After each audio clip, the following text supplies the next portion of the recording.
One line ಅಷ್ಟೇ resolution. CLP ಸಭೆಗೂ ಮುನ್ನನೇ ರಾಜ್ಯಪಾಲರ ಬಳಿ ಡಿಕೆ ಶಿವಕುಮಾರ್ ಇವತ್ತು ಹೋಗಿದ್ದಾರೆ ಸಮಯ ಕೇಳೋದಕ್ಕೆ. ಅಲ್ಲ, ಆಲ್ರೆಡಿ ಅವರು ಆಗೋದು ನಿಶ್ಚಿತ ಆಗಿದ್ದಲ್ಲ, ಹೀಗಾಗಿ ಚರ್ಚೆಯನ್ನು ಮಾಡ್ತಿರ್ಬೋದು.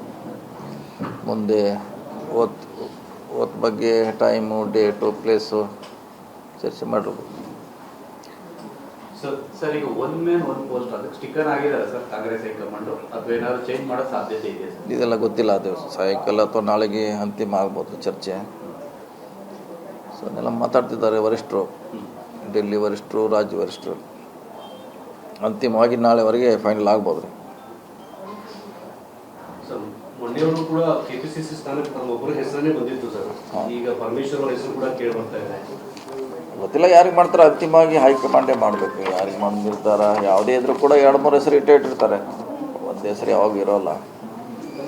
2-3 ಹೆಸರಲ್ಲಿ ಅವ್ರಿಗೆ ಯಾವುದು ಸೂಕ್ತ ಅದನ್ನು ಮಾಡೇ ಮಾಡ್ತಾರೆ. ಸೊ ವೇಟ್ ಮಾಡ್ಬೇಕಷ್ಟೇ ನಾವೀಗ. ಇಲ್ಲ, ಅವ್ರು ಡೆಲ್ಲಿಗೆ ಹೋಗಿದ್ರಲ್ಲ, ನಿಂಗೆ ಭೇಟಿಯಾಗಿಲ್ಲ. CM ಅವ್ರಿಗೆ ಭೇಟಿಯಾಗಿದ್ದಾರೆ. CM ಅವ್ರಿಗೆ ಭೇಟಿಯಾಗಿದ್ರು ಅವರು. ಸೊ ಮಿಕ್ಕಿದವರು ಇಲ್ಲ, ಇವತ್ತೇನು ಸಿಕ್ಕರೆ ಭೇಟಿಯಾಗ್ತೀವಿ. ಯಾಕಂದ್ರೆ CLP ಇದೆ ಇವತ್ತು, CLPಯಲ್ಲಿ ಭೇಟಿಯಾಗ್ತೀವಿ. ಈಗ ಕೆಪಿಸಿಸಿ ಜೊತೆಗೆ ತಮಗೂ DCM ಸಿಗಬೇಕು ಅನ್ನುವಂತಹ ಒಂದಿಷ್ಟು ಒತ್ತಾಯ ಕೇಳಿ ಬರ್ತಾ ಇದೆ. ಕಾರ್ಯಕರ್ತರು ಹೇಳ್ತಾ ಇದ್ದಾರೆ, ತಮ್ಮ ಬೆಂಬಲಿಗರು ಹೇಳ್ತಾ ಇದ್ದಾರೆ, ಅವರು ಕೂಡ DCM ಇಲ್ಲ ಏನು ಮಾಡಬೇಕು ಅನ್ನೋದು ನಮ್ಮ ಪಕ್ಷ ತೀರ್ಮಾನ ಮಾಡಬೇಕಷ್ಟೆ. ಬೇರೆಯವ್ರದ್ದು ಡಿಮಾಂಡು ಅವರ ಇಂಟ್ರೆಸ್ಟ್ ಹೇಳ್ತಾರೆ ಅಷ್ಟೇ. ಅಂತಿಮವಾಗಿ ಪಕ್ಷ ತೀರ್ಮಾನ ಮಾಡ್ತಿದೆ ಯಾರಿಗೆ ಯಾವ ಹುದ್ದೆ ಕೊಡಬೇಕು, ಯಾವ ಸ್ಥಾನ ಕೊಡಬೇಕಂತ. ಅದಕ್ಕೆಲ್ಲರೂ ಬದ್ಧರಾಗಿರ್ಬೇಕಷ್ಟೇ.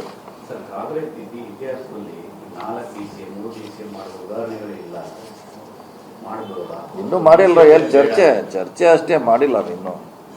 DCMಗಳೇ ಬೇಡ ಅನ್ನೋ ಕೂಗು ಇದೆಯಲ್ಲ, ಅದು ಇದೆ, ಮಾಡಬೇಕನ್ನೋದಿದೆ, ಮಾಡಬಾರ್ದು ಅನ್ನೋ ಎರಡೂ ಇದ್ದಾರೆ. ಅಂತಿಮವಾಗಿ ಯಾವುದು ಸೂಕ್ತ ಕರ್ನಾಟಕಕ್ಕೆ, ನಮ್ಮ ಪಕ್ಷಕ್ಕೆ, ಅದನ್ನು ನಿರ್ಧಾರ ಮಾಡ್ತಾರೆ. ಸೋಮವಾರ ಆಗ್ಬೋದು ಸರ್ ಈ ಸೈಡ್? ಅಷ್ಟಕ್ಕಾಗುತ್ತೆ. ಓದ್ ತೊಳೆದ್ರೆ ಡೇಟ್ ಗೊತ್ತಿಲ್ಲ, ಅದು ಅವರೇ ನಿರ್ಧಾರ ಮಾಡಬೇಕು.